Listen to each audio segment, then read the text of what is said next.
ಗುಂಡ್ಲುಪೇಟೆ ಬೀಡಿ ಕಾರ್ಮಿಕರ ಆಸ್ಪತ್ರೆ ಶಾಶ್ವತ ಬಂದ್, ಚಾಮರಾಜನಗರಕ್ಕೆ ಸ್ಥಳಾಂತರ.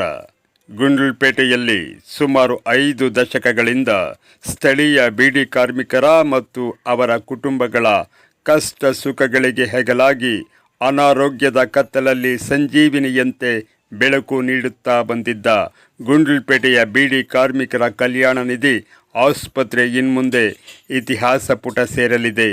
ಕೇಂದ್ರ ಸರ್ಕಾರದ ಕಾರ್ಮಿಕ ಹಾಗೂ ಉದ್ಯೋಗ ಸಚಿವಾಲಯದ ಅಧಿಕೃತ ನಿರ್ದೇಶಕರ ಮೇರೆಗೆ ಈ ಆಸ್ಪತ್ರೆಯನ್ನು ಮುಂಬರುವ ಜೂನ್ 1ನೇ ತಾರೀಕಿನಿಂದ ಶಾಶ್ವತವಾಗಿ ಮುಚ್ಚಲಾಗುತ್ತದೆ.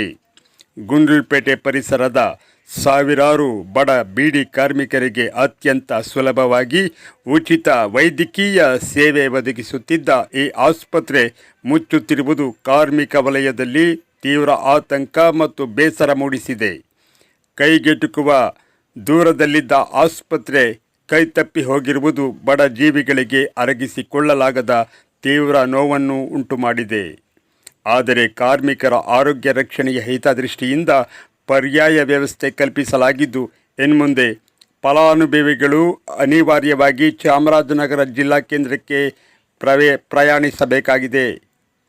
ಗುಂಡ್ಲುಪೇಟೆಯ ಬೀಡಿ ಆಸ್ಪತ್ರೆಯಲ್ಲಿ ಸಿಗುತ್ತಿದ್ದ ಎಲ್ಲ ಉಚಿತ ಚಿಕಿತ್ಸೆ, ಔಷಧಿ ಹಾಗೂ ವೈದ್ಯಕೀಯ ಸೌಲಭ್ಯಗಳು ಎಂದಿನಂತೆ ಚಾಮರಾಜನಗರದಲ್ಲಿ ಲಭ್ಯವಿರುತ್ತದೆ ಎಂದು ಆಸ್ಪತ್ರೆಯ ವೈದ್ಯಾಧಿಕಾರಿಗಳು ತಿಳಿಸಿದ್ದಾರೆ. ಸರ್ ನಮಸ್ಕಾರ. ಸರ್, ನಾವು ನೋಡ್ದಂಗೆ ಗುಂಡ್ಲುಪೇಟೆಯಲ್ಲಿ ಸುಮಾರು ಒಂದು 30 ವರ್ಷ, ನಾವೇ ಚಿಕ್ಕವರು, 30 ವರ್ಷದ ಹಿಂದೆ ನಾವು ಬೀಡಿ ಕಾರ್ಮಿಕರ ಒಂದು ಹಾಸ್ಪಿಟ್ಲ್ ಇತ್ತು ಇಲ್ಲಿ ಅಯ್ಯಪ್ಪ ಸ್ವಾಮಿ ದೇವಸ್ಥಾನದ ಆ ಕಡೆಗೆ. ಆ ಒಂದು ಹಾಸ್ಪಿಟ್ಲು ಸಹ ಇದೇ ಮುಂದಿನ ತಿಂಗಳ ಜೂನ್ 1ನೇ ತಾರೀಕಿಂದ ಶಾಶ್ವತವಾಗಿ ಬಂದ್ ಮಾಡ್ತಾ ಇದ್ದಾರೆ. ಹಾಗಾಗಿ ಈ ವಿಚಾರ ಕುರಿತು ತಾವು ಏನು ಹೇಳಕ್ಕೆ ಇಷ್ಟಪಡ್ತೀರಿ ಸರ್? ಬೀಡಿ ಕಾರ್ಮಿಕರ ಆಸ್ಪತ್ರೆ ಏನಿದೆ, ಒಳ್ಳೆಯ ಒಂದು ಚಿಕಿತ್ಸೆ ಕೊಡ್ತಾರೆ ಅಲ್ಲಿ. ಆಮೇಲೆ ಬಡವರಿಗೋಸ್ಕರ, ಬೀಡಿ ಕಾರ್ಮಿಕರಿಗೋಸ್ಕರ ಕೇಂದ್ರ ಸರ್ಕಾರದ್ದು ಆ ಒಂದು ಆಸ್ಪತ್ರೆ. ಸುಮಾರು ನನಗೆ ತಿಳಿದ ಮಟ್ಟಾಗಿ ನಾವು ಕೂಡ ಚಿಕ್ಕ ವಯಸ್ಸಲ್ಲಿದ್ದಾಗ ಅಲ್ಲಿ ನಮ್ಮ ತಂದೆಯೂ ಕೂಡ ಬೀಡಿ ಕಾರ್ಮಿಕರೇ. ನಾವು ಕೂಡ ಅಲ್ಲಿ ಹಲವು ಚಿಕಿತ್ಸೆಯನ್ನು ಪಡ್ಕೊಂಡಿದ್ದೀವಿ. ಒಳ್ಳೊಳ್ಳೆ ಔಷಧಿಯನ್ನು ಕೊಡ್ತಿದ್ರು. ಇದನ್ನು ಯಾಕೋ ಏನೋ ಗೊತ್ತಿಲ್ಲ, ಈಗ ಜೂನ್ 1ರಿಂದ ಅದು ಶಾಶ್ವತವಾಗಿ ಬಂದ್ ಮಾಡ್ತಾಯಿದ್ದಾರೆ. ಅಂದರೆ ಇದೇ ಆಸ್ಪತ್ರೆ ನಗರಕ್ಕೆ ಹೋಗಬೇಕು. ಇಲ್ಲಿ ಏನಾದರೂ ಬೀಡಿ ಕಾರ್ಮಿಕರು ಚಿಕಿತ್ಸೆ ಬೇಕು, ಇಲ್ಲ ಒಂದು ಔಷಧಿನೇ ಬೇಕು ಅಂದರೆ ಇಲ್ಲಿಂದ ನಗರಕ್ಕೆ ಹೋಗಬೇಕಾಗಂಥ ಒಂದು ಪರಿಸ್ಥಿತಿ ನಿರ್ಮಾಣ ಆಗಿದೆ. ದಯಮಾಡಿ ಆಸ್ಪತ್ರೆಗೆ ಸಂಬಂಧಪಟ್ಟವರು, ಮೇಲಧಿಕಾರಿಗಳು ಅದನ್ನು ಪರಿಶೀಲಿಸಿ ಈ ಒಂದು ಆಸ್ಪತ್ರೆ ಗುಂಡ್ಲುಪೇಟೆಯಲ್ಲಿ ಉಳಿಸ್ಕೊಳ್ಳೋವಂಥ ಕೆಲಸ ಮಾಡಬೇಕು ಅಂತ ನಾನು ಬೀಡಿ ಕಾರ್ಮಿಕರ ಪರವಾಗಿ ನಾನು ಮನವಿಯನ್ನು ಮಾಡ್ತೇನೆ. ಸರ್, ಹಾಗೆ ಇನ್ನೊಂದು, ಬೀಡಿ ಹಾಸ್ಪಿಟ್ಲಲ್ಲಿ ಉತ್ತಮವಾದಂತಹ ಮಾತ್ರೆಗಳು, ಟಾನಿಕು, ಟ್ಯಾಬ್ಲೆಟ್ಸ್ ಎಲ್ಲ ಕೂಡ ಕೊಡ್ತಾಯಿದ್ರು.